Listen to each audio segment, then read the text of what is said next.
We want to start by giving you a general look at the report and how the report operates. And so let's take a look at it. We're broken into sections starting on the outside of the home with general roof, chimneys, exterior, moving down as we do the outside of the home first. We've got the grounds and then the garage, central air conditioner we'd find on the outside, the heating unit, the plumbing, electric. We've got our basement crawl space if we need it. We've got a section for the attic. And then we move inside the home with bathrooms, bedrooms, rooms, kitchen, interior basics. And that's the basic structure of the report. If you notice, you've got all throughout, you've got drop downs. And in these drop downs, you're going to click down and you've got normal headings that we're going to find throughout that we may put into the report without typing in the report. And so anytime you can see these small arrows, they indicate that inside here are going to be drop downs which you can then click on to insert those items into the report. The idea is to get yourself the most complete and accurate picture of the home that we've got, that we want to develop inside of our report. Another thing that you're going to notice throughout our report, you're going to see there are some drawings and pictures that are in there.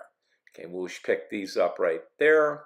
For example, right here, these are designed to act as breaks between sections of the different sections of the report. They give nice information to the client about the home that they're buying or homes in general, and also they add some color and definition to the report that we've got. Okay, so these are nice features to just make the report look a little bit nicer. And they are in there throughout the entire report.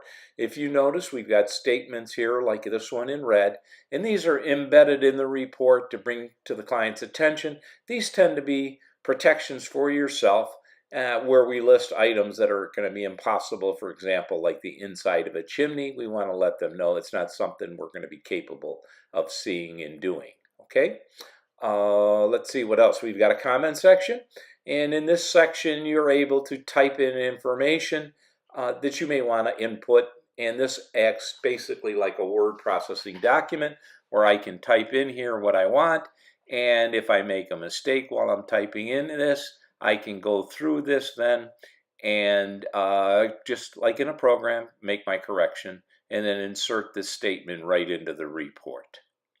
Okay.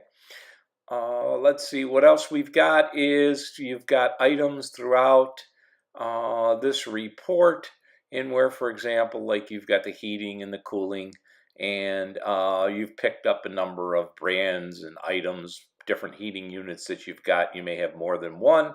This report is set up to be able to accept multiple units that you want to put into your report. Okay, we've got that through. The same thing when we get to areas, for example, like in the bedrooms, we can then go ahead and name these as we see fit. So in our drop downs, we'll give titles. We've got a whole number of selections that you can choose from, and this will give you the ability to look at different sections of the report and put in there what you want in the report so that it reflects the home that you are doing. Okay, and again, we've got a remarks section also. It's another one where we have statements that we've typed ahead of time that we can then insert them in the report.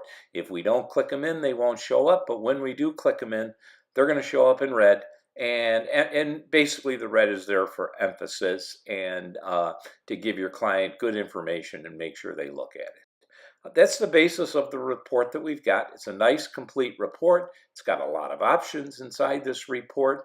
It's very simple to use and very flexible in that we've got a lot of different choices.